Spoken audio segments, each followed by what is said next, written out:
In March of 1968, an American film company traveling south by convoy converged upon a small town in northern Mexico called Paris to begin shooting a new Western for Warner Brothers.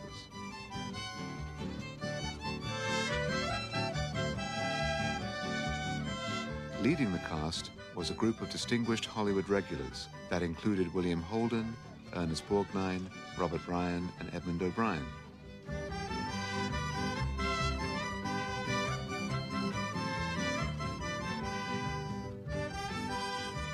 The story was set in the Mexican Revolution of 1913, and Paris was selected because it was the site of several important battles.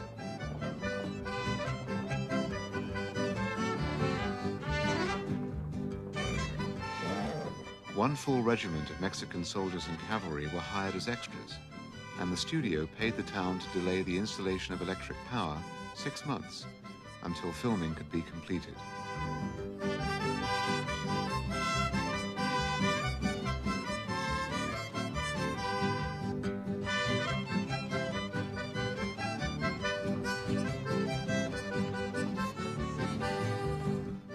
The project was budgeted at $3.5 million and scheduled for 70 days of shooting. The producer was Phil Feldman. The director, Sam Peckinpah.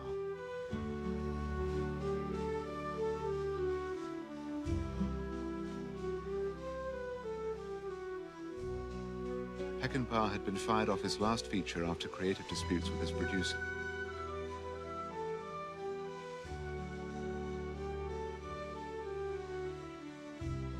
The new film was the first he had been hired to direct in 3 years. It became The Wild Bunch, and it would change the face of cinema.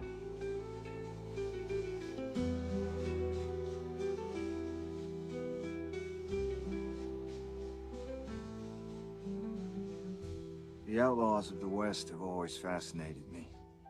They were supposed to have a Robin Hood quality about them, which was not really the truth, but they were strong individuals. In a land for all intents and purposes without law, they made their own. I suppose I'm something of an outlaw myself.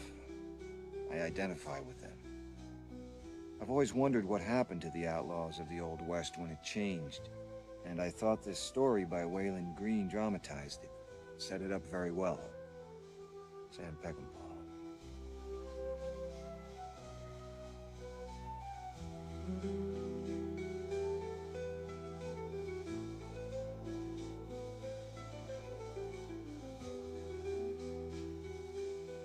On a typical day of shooting, Peckinpah would be up at 4 in the morning, reading over the scenes he had to direct that day, but settling on no fixed plan until he was on the set with the actors.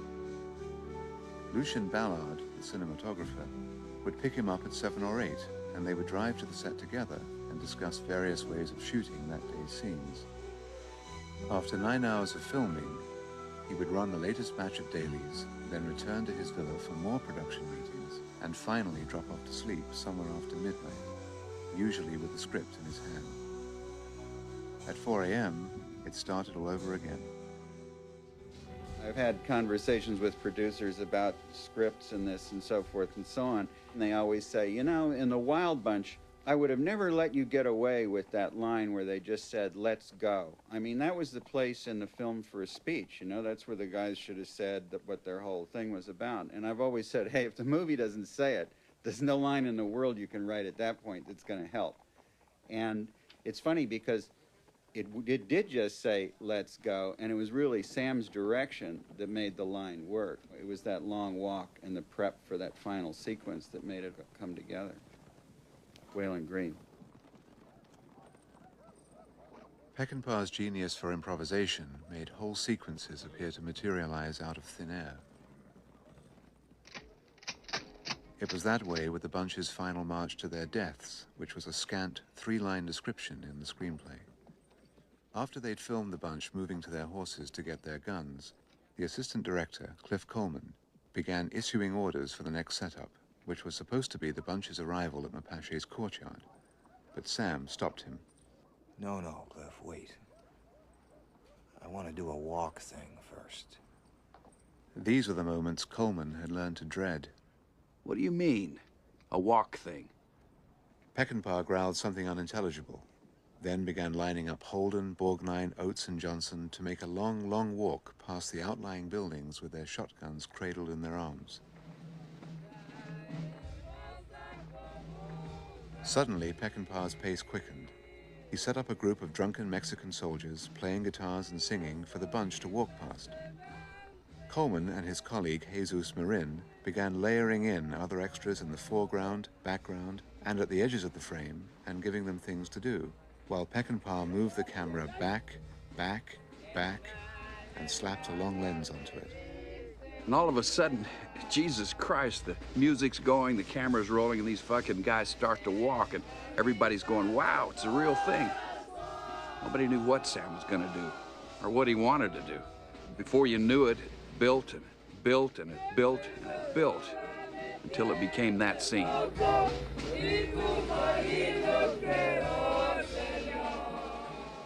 do you want, Angel? The whole idea was, who would really do that? Rob and kill, steal guns, and yet in the end give the guns away to the peasants and go back for Angel and die for him. Because every guy that wrote a Western wrote that story. But it never works. It's pure romance. Sam said, What if we made a film where they really did that? Well, what kind of guys would really do that? Walk in and sacrifice themselves like that? so that was the intent from the outset, to make that story work. Who was Thornton? What was Crazy Lee to any of them? What the hell was the second act? Sam realized it was the backstory, which had to be built in because you have a story of men wanting to change, but in the end, refusing to.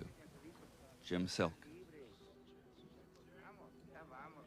The point of the film is to take this facade of movie violence and open it up. Get people involved in it so that they are starting to go in the Hollywood television predictable reaction syndrome, and then twist it so it's not fun anymore. Just a wave of sickness in the gut.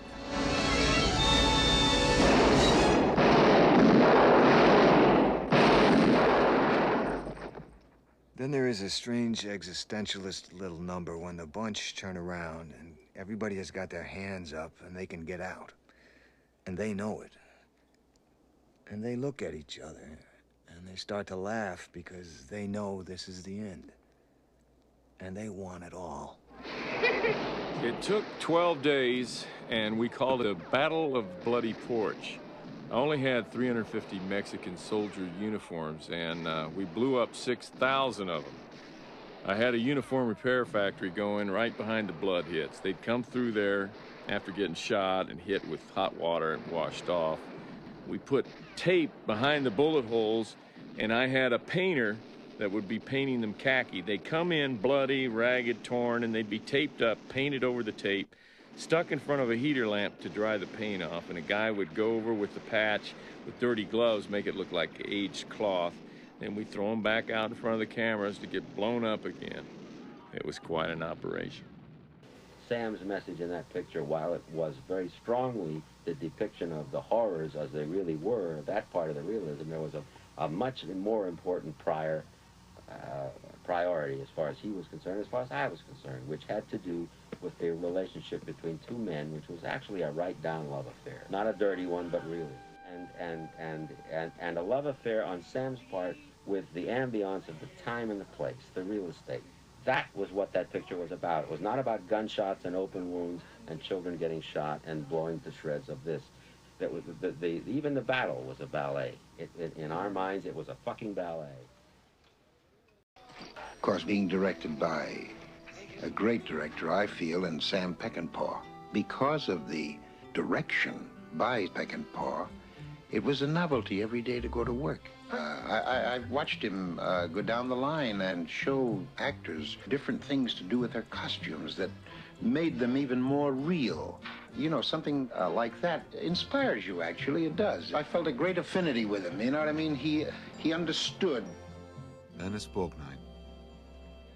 It's a very uncompromising film. The language, the action, the details. The lives of these people are as I imagined they were.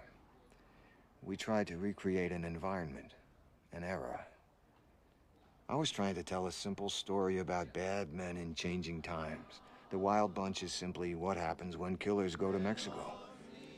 The strange thing is that you feel a great sense of loss when these killers reach the end of the line. The exit from Angel's Village was not in the script. I shot that in less than a day. All of a sudden, we knew the picture needed it.